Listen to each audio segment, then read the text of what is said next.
ఈరోజు సువర్ణ అక్షరములతో లిఖించబడినటువంటి రోజు. 78 సంవత్సరాల క్రితం బ్రిటిష్ వారిని పారదోలి ప్రజాస్వామ్యాన్ని స్వేచ్ఛగా నడవటం కోసం నడిచినటువంటి రోజు. గత ప్రభుత్వం ప్రజాస్వామ్యాన్ని కూని చేసే విధంగా, రాజ్యాంగాన్ని అవహేళన చేసే విధంగా, కుటిల రాజకీయాలతో ప్రవర్తించినటువంటి వ్యక్తి జగన్మోహన్ రెడ్డిని మన కార్యకర్తలు నిద్రాహారాలు మాని అహోరాత్రులు కష్టపడి ప్రాణాలు సైతం తెగించి జరుపుకున్నటువంటి ఈ మహానాడు కార్యక్రమం ఎంతో ఉత్సాహంతో జరుగుతున్నటువంటి ఈ కార్యక్రమానికి జాతీయ అధ్యక్షులు గౌరవనీయులు పెద్దలు మన ప్రీతమ ముఖ్యమంత్రి నారా చంద్రబాబు నాయుడు గారు, యువ కిషోరం జాతీయ ప్రధాన కార్యదర్శి నారా లోకేష్ గారికి, వేదికపై ఆసీనులైనటువంటి పెద్దలందరికీ, ఈనాటి కార్యక్రమంలో పాలుపంచుకున్నటువంటి తెలుగుదేశం పార్టీ కుటుంబ సభ్యులందరికీ నా యొక్క హృదయపూర్వకమైనటువంటి అభినందనలు తెలియజేసుకుంటా ఉన్నా.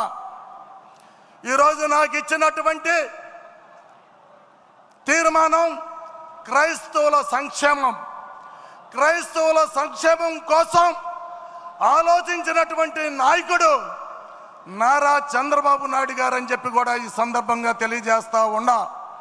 క్రైస్తవులు ఆర్థికంగా, రాజకీయంగా, సామాజికంగా అన్ని రంగాల్లో కూడా వెనుకబడి ఉన్నటువంటి వారిని అనేక సంక్షేమ కార్యక్రమాలు తీసుకొచ్చి క్రైస్తవ సమాజాన్ని ముందుకు తీసుకువెళ్ళినటువంటి నాయకుడు నారా చంద్రబాబు నాయుడు గారు అని చెప్పి ఈ సందర్భంగా తెలియజేసుకుంటా ఉండా.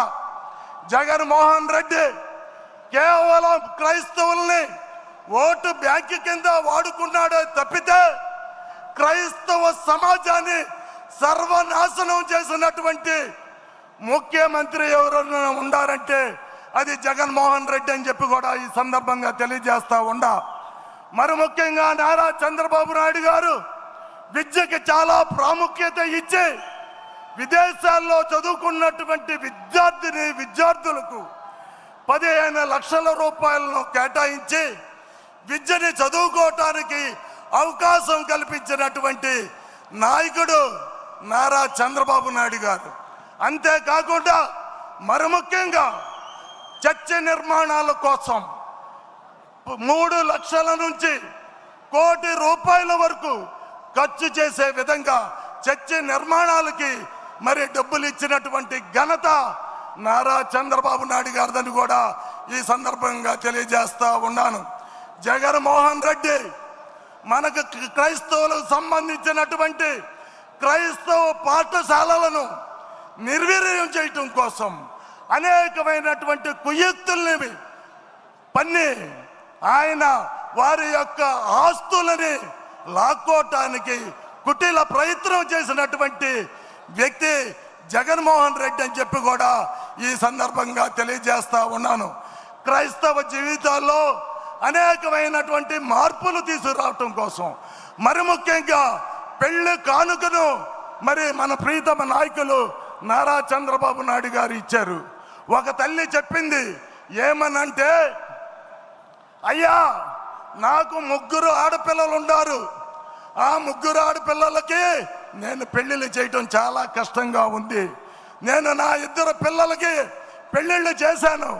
ఏ విధంగా అంటే వారి మెళ్ళలో పసుపు తాడు మాత్రమే వేయగలిగారు, కానీ వారికి సంబంధించినటువంటి ఏ ఒక్కరు కూడా భోజనం పెట్టలేకపోయాను.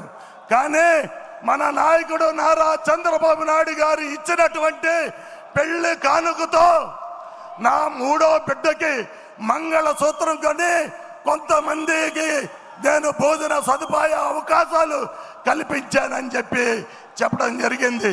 ఆ విధంగా నారా చంద్రబాబు నాయుడు గారు అనేక కార్యక్రమాల నుంచి తీసుకురావడం జరిగింది. మరి ముఖ్యంగా గుంటూరులో క్రైస్తవ భవనాన్ని ఏర్పాటు చేయటం కోసం 10 కోట్ల రూపాయలను ఇవ్వటమే కాకుండా 2 ఎకరాలను కేటాయించడం కూడా జరిగింది. మరి భవన నిర్మాణాన్ని చేపట్టి మరి ఇంకా చివరిలో 95% ఉన్నప్పుడు జగన్మోహన్ రెడ్డి అధికారంలోకి వచ్చాడు.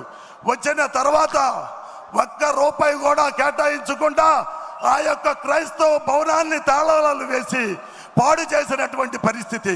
మేము అనేక సార్లు అయ్యా ఈ యొక్క భవనం అసాంఘిక కార్యక్రమాలు జరుగుతూ ఉన్నాయి, మీరు ఆ యొక్క భవనం మిగిలిపోయినటువంటి పనులను పూర్తి చేయమంటే చేయలేదు.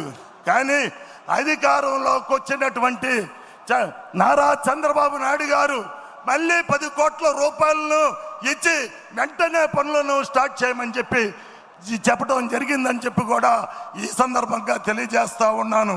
అంతేకాకుండా పాస్టర్లకి మొన్న నారా లోకేష్ గారి యొక్క పాదయాత్రలో అనేక మంది పాస్టర్లు కలిసి మాకు రావాల్సినటువంటి గౌరవ వేతనాన్ని ఇవ్వాలి అని చెప్పి నారా లోకేష్ గారి దృష్టికి తీసుకుని వెళ్ళినప్పుడు అధికారంలోకి రాగానే తప్పకుండా మీ యొక్క గౌరవ వేతనాన్ని ఇస్తానని చెప్పి మరి చెప్పిన వెంటనే ఎన్ని ఆర్థిక ఇబ్బందులున్నా ప్రభుత్వం రాగానే మరి 30 కోట్ల రూపాయలను మరి క్రైస్తవులకి మరి పాస్టర్లకి ఇచ్చి వారి యొక్క ఖాతాలో వారి యొక్క బ్యాంక్ అకౌంట్లో మరి ఒక్కొక్కరికి 35,000 చొప్పున ఇవ్వటం అనేది జరిగిందని చెప్పి కూడా ఈ సందర్భంగా తెలియజేస్తూ నాకు ఈ అవకాశం ఇచ్చినటువంటి మన ప్రీతమ నాయకులు మరి ముఖ్యంగా నారా చంద్రబాబు నాయుడు గారికి ధన్యవాదాలు తెలియజేసుకుంటూ నేను ఈ స్థాయిలో ఇక్కడుండి మాట్లాడటానికి క్రైస్తవ సమాజాన్ని గుర్తించి ఒక కార్పొరేషన్ని ఏర్పాటు చేసి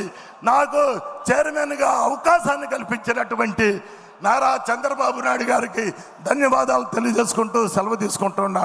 థ్యాంక్ యూ.